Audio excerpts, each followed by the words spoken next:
Pada masa yang jauh setelah wafatnya Rasulullah Muhammad, muncul seorang tokoh bernama Yazid bin Muawiyah. Ia adalah putra dari Muawiyah bin Abu Sufyan, seorang penguasa yang berhasil mempersatukan wilayah Islam dalam sistem kekhalifahan setelah masa kekhalifahan Khulafaur Rasyidin. Yazid sendiri tidak pernah hidup pada masa Rasulullah Muhammad, sebab ia lahir beberapa tahun setelah Rasulullah wafat. Maka tidak pernah ada kisah pertemuan langsung atau hubungan pribadi antara Yazid bin Muawiyah dengan Rasulullah Muhammad. Namun, kisah Yazid bin Muawiyah seringkali dibicarakan dalam konteks sejarah politik dan sosial umat Islam. Setelah wafatnya Rasulullah Muhammad, ia menjadi pusat perbincangan karena posisinya sebagai khalifah yang diangkat oleh ayahnya, bukan melalui musyawarah seperti para khalifah sebelumnya. Ini menandai pergeseran sistem pemerintahan Islam dari kekhalifahan yang dipilih secara kolektif menjadi sistem dinasti. Yazid bin Muawiyah naik takhta setelah wafatnya ayahnya, Muawiyah bin Abu Sufyan. Ketika itu, banyak tokoh penting umat Islam yang tidak menyetujui pengangkatan Yazid karena dianggap tidak memenuhi kriteria sebagai pemimpin umat. Ia dikenal lebih dekat dengan kehidupan mewah istana dan dianggap kurang memiliki kedalaman ilmu agama dan kepemimpinan yang kuat. Penolakan paling besar datang dari tokoh-tokoh yang memiliki hubungan dekat dengan Rasulullah Muhammad. Salah satunya adalah cucu beliau yang bernama Husain bin Ali. Husain bin Ali menolak memberikan baiat atau sumpah setia kepada Yazid karena melihat bahwa pemerintahan yang dijalankan tidak mencerminkan nilai-nilai Islam yang diajarkan oleh kakeknya, Rasulullah Muhammad. Konflik ini kemudian memuncak pada peristiwa tragis yang dikenal sebagai Pertempuran Karbala. Dalam peristiwa ini, pasukan yang diutus oleh Yazid bin Muawiyah menghadang rombongan Husain bin Ali dan keluarganya yang sedang dalam perjalanan. Di padang tandus Karbala, Husain dan sebagian besar anggota keluarganya dibantai dalam keadaan haus dan teraniaya. Peristiwa ini mengguncang dunia Islam dan dikenang sebagai tragedi kemanusiaan yang mendalam. Kisah Yazid bin Muawiyah bukanlah tentang interaksi langsung dengan Rasulullah Muhammad karena keduanya hidup di zaman yang berbeda. Namun, tindakan dan kebijakan Yazid bin Muawiyah telah menjadi cermin dari bagaimana warisan Rasulullah Muhammad dipahami, diteruskan, atau bahkan diabaikan oleh generasi setelahnya. Ia menjadi tokoh yang kontroversial karena dianggap bertanggung jawab atas peristiwa berdarah terhadap keluarga Rasulullah. Meskipun sebagian kalangan berpendapat bahwa kejadian tersebut adalah hasil dari tindakan para bawahannya dan bukan perintah langsung dari Yazid sendiri. Dalam sejarah Islam, Yazid bin Muawiyah menjadi simbol dari awal pergeseran nilai dalam kepemimpinan umat Islam. Dari sistem yang dulunya dijalankan dengan musyawarah dan semangat ukhuwah, menjadi sistem yang lebih menyerupai kerajaan yang diwariskan berdasarkan garis keturunan. Hal ini menjadi pelajaran penting dalam memahami dinamika kepemimpinan dan integritas moral dalam sejarah peradaban Islam. Meskipun tidak pernah bertemu atau berinteraksi dengan Rasulullah Muhammad secara langsung, nama Yazid bin Muawiyah tetap bergema dalam sejarah karena keterkaitannya dengan peristiwa-peristiwa besar yang berpengaruh terhadap perkembangan dunia Islam. Namanya menjadi pengingat bahwa kekuasaan ketika tidak diiringi dengan nilai-nilai keadilan, kemanusiaan, dan ketakwaan dapat membawa dampak yang besar dan menyakitkan bagi umat manusia. Setelah peristiwa Karbala yang terjadi pada tahun 61 dalam penanggalan Hijriah, luka mendalam menyelimuti hati umat Islam yang mencintai keluarga Rasulullah Muhammad. Husain bin Ali yang gugur dengan kondisi mengenaskan tidak hanya menjadi simbol pengorbanan, tetapi juga menjadi titik balik dalam sejarah umat Islam. Dunia Islam terbagi dalam sikap dan pandangan terhadap Yazid bin Muawiyah, sang khalifah yang saat itu tengah berkuasa dari ibu kota kekhalifahan di Damaskus. Berita kematian Husain bin Ali menyebar ke berbagai penjuru wilayah kekuasaan Islam. Suasana berkabung melanda banyak kota, terutama kota-kota yang dahulu menjadi pusat dakwah Rasulullah seperti Madinah dan Makkah. Di kota Madinah, para penduduk marah dan kecewa terhadap pemerintahan Yazid. Mereka merasa bahwa tindakan Yazid telah melanggar nilai-nilai ajaran Rasulullah, terutama tentang perlindungan terhadap Ahlul Bait, yakni keluarga Nabi. Kemarahan ini memuncak menjadi pemberontakan yang dikenal dengan nama peristiwa Al-Harrah. Warga Madinah mengusir perwakilan pemerintahan Yazid dan menyatakan pemutusan baiat terhadapnya. Sebagai balasan, Yazid mengirim pasukan dari Syam untuk menundukkan Madinah. Dalam peristiwa itu, kota suci tersebut diserang dan banyak korban jiwa berjatuhan.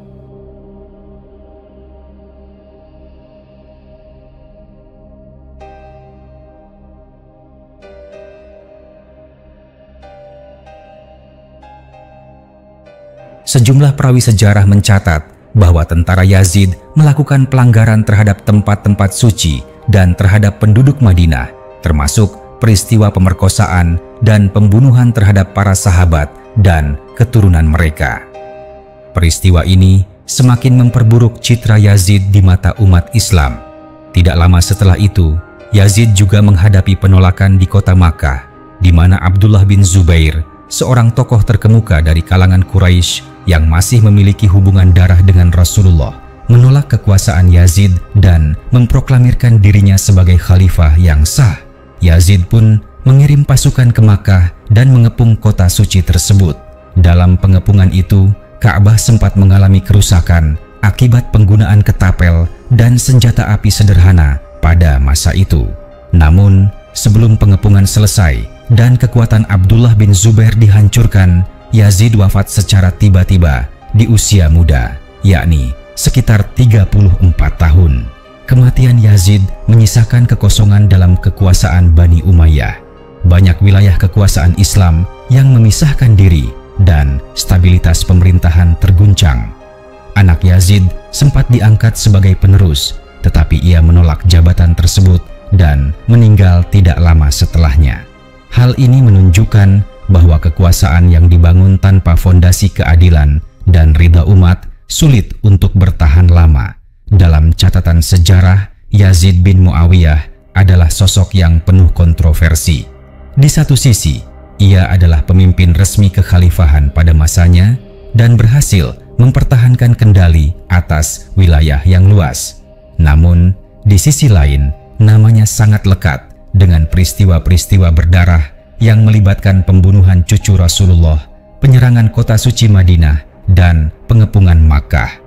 Tidak sedikit ulama dan sejarawan yang mengkritik kepemimpinannya dan menjadikannya sebagai contoh buruk dalam sejarah pemerintahan Islam. Sebagian ahli sejarah menyatakan bahwa Yazid bin Muawiyah tumbuh dalam lingkungan yang penuh kemewahan dan kekuasaan. Ia lebih dikenal dengan kecenderungannya terhadap seni, musik, dan hiburan, serta gaya hidup aristokrat yang jauh dari teladan kesederhanaan Rasulullah Muhammad dan para sahabat beliau. Gaya kepemimpinannya mencerminkan pergeseran nilai-nilai spiritual ke arah kekuasaan duniawi yang lebih menekankan kontrol politik daripada pembinaan moral umat. Meski begitu, ada pula sekelompok kecil sejarawan yang mencoba bersikap netral dan berpendapat bahwa Yazid mungkin tidak secara langsung memerintahkan pembunuhan Husain bin Ali maupun kekerasan terhadap penduduk Madinah. Mereka berargumen bahwa para bawahannya bertindak di luar kendalinya. Namun pandangan ini tidak menghapus rasa luka dan trauma yang dirasakan oleh umat Islam terhadap peristiwa-peristiwa yang terjadi di masa kekuasaannya. Kisah Yazid bin Muawiyah menjadi bagian penting dalam perjalanan panjang umat Islam pasca wafatnya Rasulullah Muhammad. Kisah ini menunjukkan betapa pentingnya prinsip keadilan, amanah, dan kepemimpinan yang bertanggung jawab dalam mengelola umat. Ketika pemimpin jauh dari nilai-nilai spiritual dan moral yang diajarkan oleh Rasulullah, maka rakyat akan menjadi korban dan sejarah akan mencatat luka-luka yang tak kunjung sembuh. Setelah wafatnya Yazid bin Muawiyah, keadaan dunia Islam tidak serta-merta kembali stabil. Justru sebaliknya, kekacauan dan ketidakpastian semakin membesar. Wilayah-wilayah yang sebelumnya tunduk di bawah kekuasaan Bani Umayyah mulai menunjukkan sikap memberontak dan melepaskan diri dari kekuasaan pusat. Kota-kota besar seperti Madinah, Makkah, Kufah, dan Basrah menjadi pusat-pusat perlawanan. Kematian Yazid memberikan angin segar bagi para tokoh yang sebelumnya tertindas untuk menyuarakan kebenaran dan memperjuangkan bentuk kekhalifahan yang lebih adil sebagaimana yang dahulu dicontohkan oleh Rasulullah Muhammad dan para khalifah setelah beliau. Abdullah bin Zubair yang sejak awal menolak memberikan baiat kepada Yazid kini menjadi tokoh paling berpengaruh dalam perlawanan terhadap Bani Umayyah. Ia memproklamirkan dirinya sebagai pemimpin umat Islam dari kota Makkah dan banyak wilayah di Jazirah Arab yang memberikan dukungan kepadanya. Abdullah bin Zubair dikenal sebagai sosok yang saleh, berani, dan menjunjung tinggi nilai-nilai Islam. Ia membawa harapan akan kebangkitan kembali prinsip-prinsip pemerintahan yang lurus setelah masa kelam yang dirasakan selama kepemimpinan Yazid. Namun, Bani Umayyah tidak tinggal diam. Setelah kematian Yazid, kekhalifahan dipegang sementara oleh anaknya. Namun, karena sang anak wafat tidak lama kemudian dan tidak memiliki keturunan yang siap menggantikannya, muncullah tokoh kuat dari kalangan keluarga Bani Umayyah lainnya, yaitu Marwan bin Hakam. Marwan dengan cepat mengambil kendali dan memulai kembali konsolidasi kekuasaan dinasti Umayyah. Ia berhasil memperkuat kedudukannya di Syam dan sekitarnya, serta menunjuk anaknya Abdul Malik bin Marwan sebagai penerus kekhalifahan.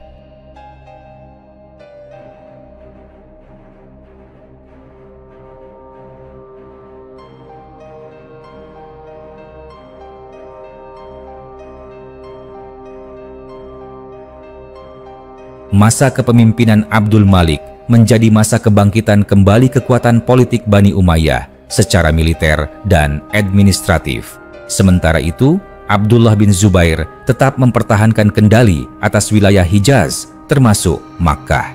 Ia berusaha menjalankan pemerintahan yang adil dan sesuai dengan nilai-nilai Islam. Namun, kekuatan militer Bani Umayyah yang dipusatkan di tangan Abdul Malik semakin besar dan terorganisir. Pada akhirnya, Abdul Malik mengutus panglima perang bernama Hajjaj bin Yusuf untuk menyerang Abdullah bin Zubair di Makkah. Pengepungan kota Makkah berlangsung cukup lama. Hajjaj bin Yusuf dikenal sebagai panglima yang keras dan tak segan menggunakan kekerasan, memerintahkan pasukannya untuk menyerang kota suci tersebut, meskipun itu berarti merusak bangunan-bangunan penting, termasuk Ka'bah. Dalam situasi yang sangat tidak seimbang, Abdullah bin Zubair akhirnya gugur dalam pertempuran. Kepalanya dipenggal dan dikirim ke Damaskus sebagai simbol kemenangan Bani Umayyah atas para penentangnya. Kematian Abdullah bin Zubair menandai berakhirnya harapan sebagian umat Islam untuk kembali ke sistem pemerintahan yang mengedepankan musyawarah dan nilai-nilai moral.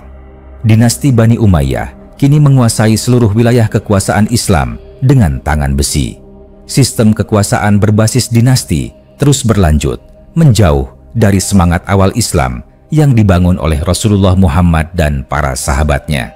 Namun demikian, meskipun kekuasaan Bani Umayyah kembali kuat, luka sejarah yang terjadi di masa Yazid bin Muawiyah tidak pernah terlupakan. Peristiwa Karbala, pembantaian di Madinah, pengepungan Makkah, dan pembunuhan terhadap tokoh-tokoh besar umat Islam menjadi catatan sejarah yang terus hidup di benak umat Muslim. Setiap tahun, terutama pada bulan Muharram, banyak umat Islam mengenang peristiwa-peristiwa tersebut dengan penuh haru dan keprihatinan. Kisah Yazid bin Muawiyah, walaupun tidak berkaitan langsung dengan Rasulullah Muhammad dalam hal waktu dan pertemuan pribadi, tetap memiliki dampak besar terhadap perjalanan sejarah umat Islam. Ia menjadi cermin dari perubahan arah dalam pemerintahan Islam, dari yang semula menekankan keadilan, amanah, dan musyawarah menuju sistem kekuasaan yang cenderung otoriter dan terpusat pada keluarga tertentu.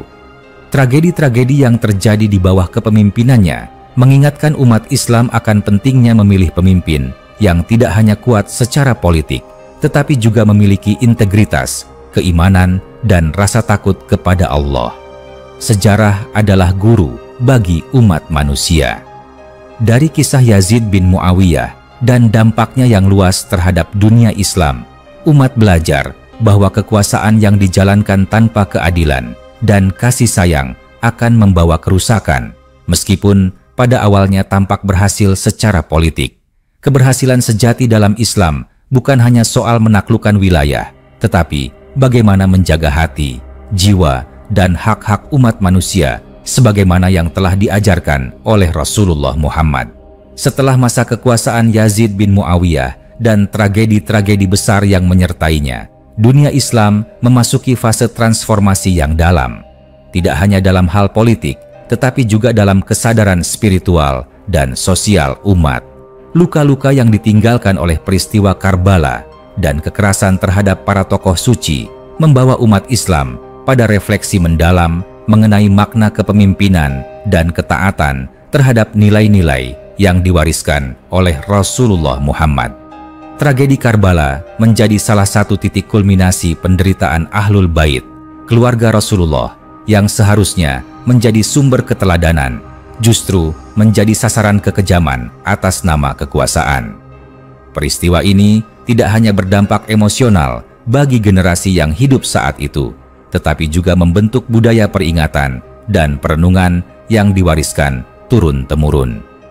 Bagi sebagian besar umat Islam, pengorbanan Husain bin Ali dipandang sebagai bentuk nyata dari penolakan terhadap kezaliman, meskipun harus ditebus dengan nyawa. Di luar konteks peringatan spiritual, dampak dari masa kepemimpinan Yazid juga mengubah struktur kekuasaan di dunia Islam. Dinasti Bani Umayyah yang awalnya hanya berakar di wilayah Syam, kini menjelma menjadi imperium yang menguasai wilayah dari Spanyol di barat hingga India di timur. Namun, di balik kejayaan fisik tersebut, terdapat keresahan sosial dan spiritual yang terus membara. Rakyat banyak merasa bahwa pemerintahan tidak lagi mencerminkan nilai-nilai keadilan yang diajarkan oleh Rasulullah Muhammad. Banyak rakyat jelata yang hidup dalam kesulitan, sementara para pejabat dan bangsawan hidup dalam kemewahan. Perlawanan-perlawanan kecil terus bermunculan di berbagai wilayah.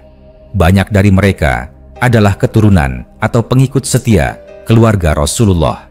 Gerakan-gerakan ini bukan hanya bermotif politik, tetapi juga lahir dari kerinduan untuk mengembalikan semangat keislaman yang murni dan membela kaum tertindas.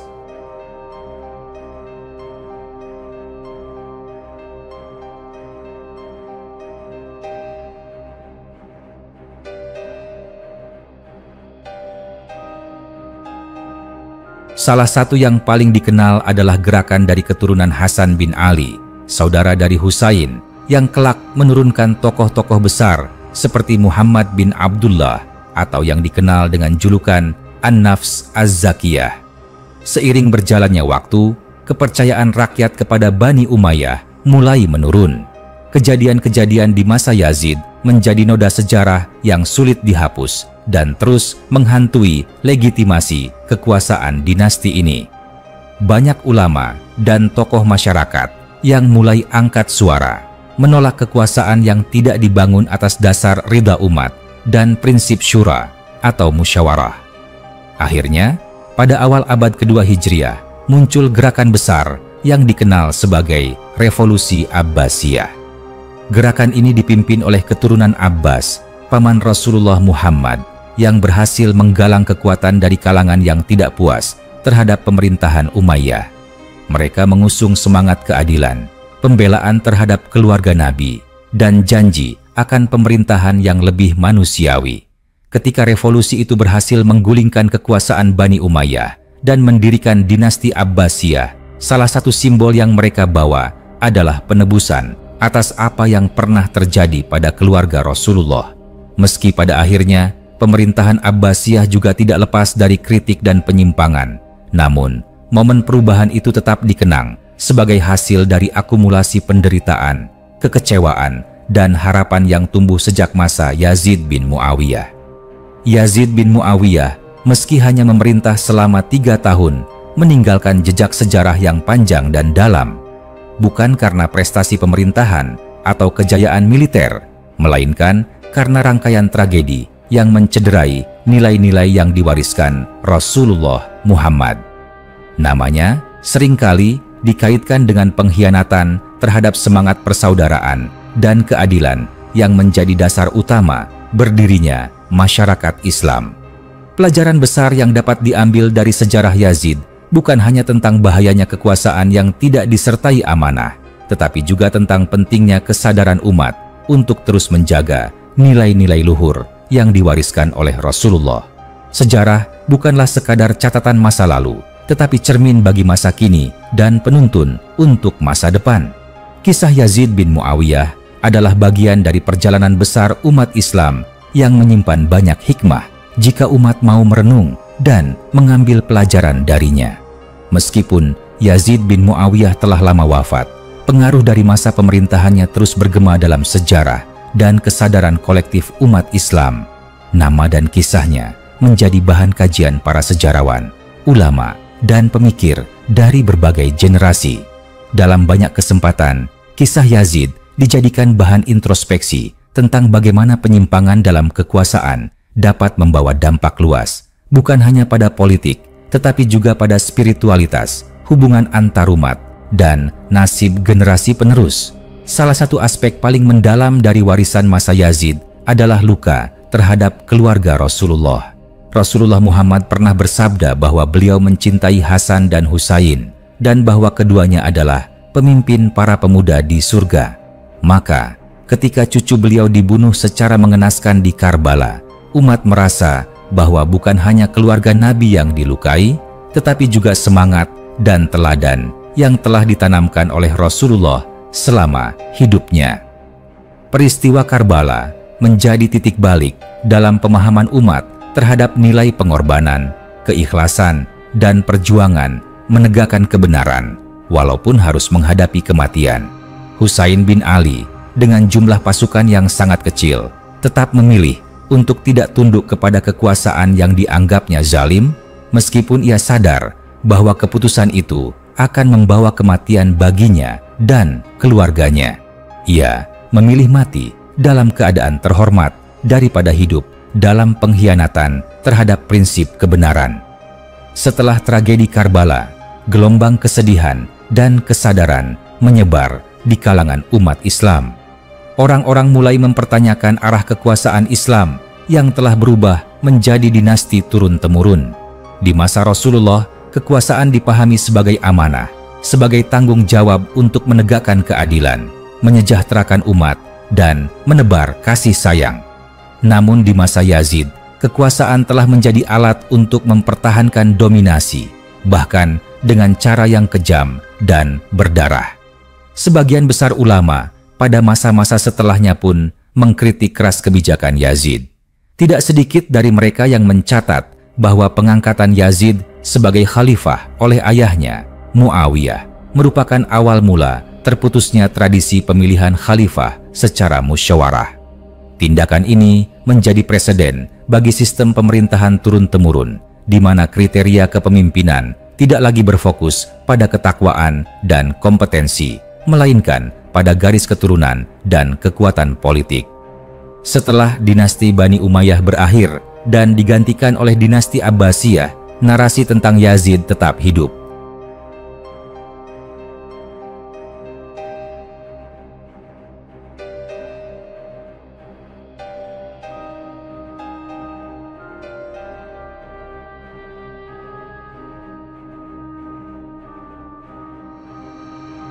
Banyak kalangan memanfaatkan sejarah kelam masa pemerintahannya sebagai alasan untuk menolak segala bentuk kekuasaan tirani. Di berbagai wilayah muncul gerakan-gerakan yang menyerukan pembaruan pemerintahan Islam agar kembali kepada nilai-nilai Rasulullah.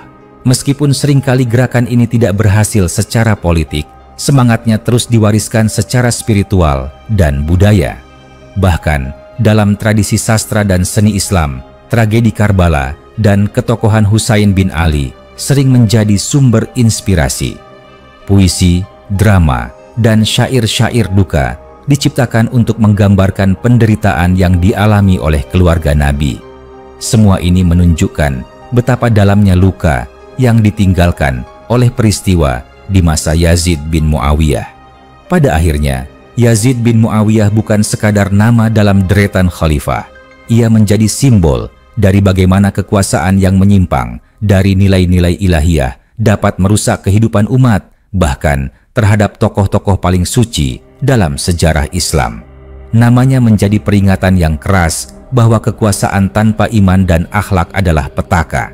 Ia bukan hanya tokoh sejarah, tetapi juga pengingat abadi bagi generasi setelahnya bahwa kemuliaan tidak bisa dibeli dengan tahta dan kejayaan tidak akan pernah dicapai dengan pengkhianatan terhadap kebenaran. Sejarah telah mencatat peristiwa itu dengan tinta darah dan air mata. Namun, umat yang sadar akan selalu menjadikannya pelajaran bahwa untuk menjaga agama dan nilai-nilai Rasulullah dibutuhkan keberanian seperti Husain bin Ali dan kesadaran untuk tidak pernah mendewakan kekuasaan duniawi.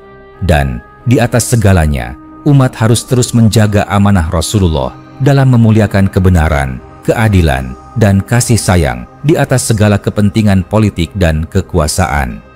Setelah berlalunya masa Yazid bin Muawiyah, warisan sejarah yang ditinggalkannya menjadi semacam luka kolektif dalam benak umat Islam. Luka ini bukan semata karena hilangnya tokoh-tokoh besar seperti Husain bin Ali dan Abdullah bin Zubair, tetapi lebih karena hilangnya rasa aman dan kepercayaan terhadap pemimpin yang seharusnya menjadi pelindung dan panutan umat.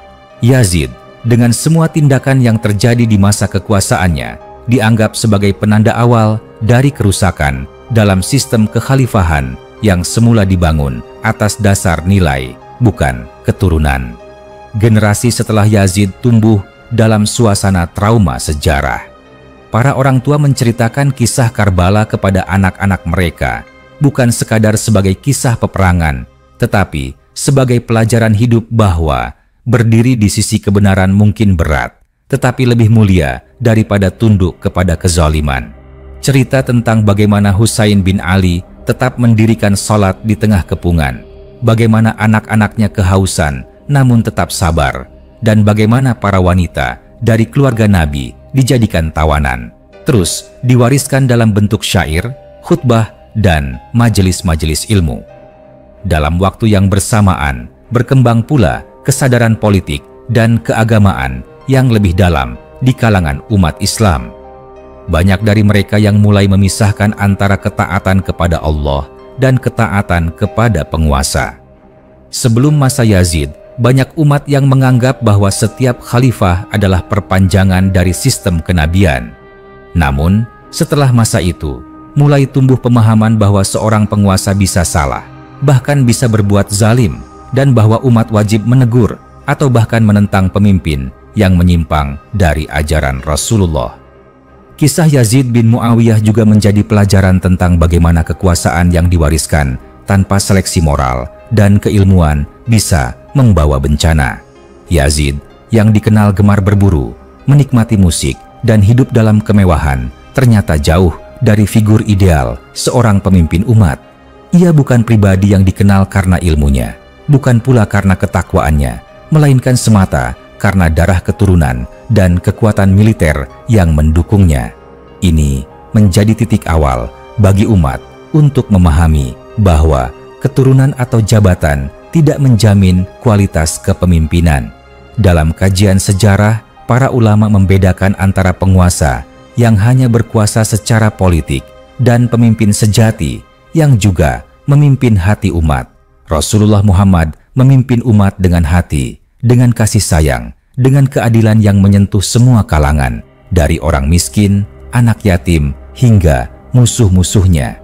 Kepemimpinan Rasulullah tidak ditopang oleh kekuatan fisik semata, tetapi oleh integritas, kejujuran, dan wahyu ilahi.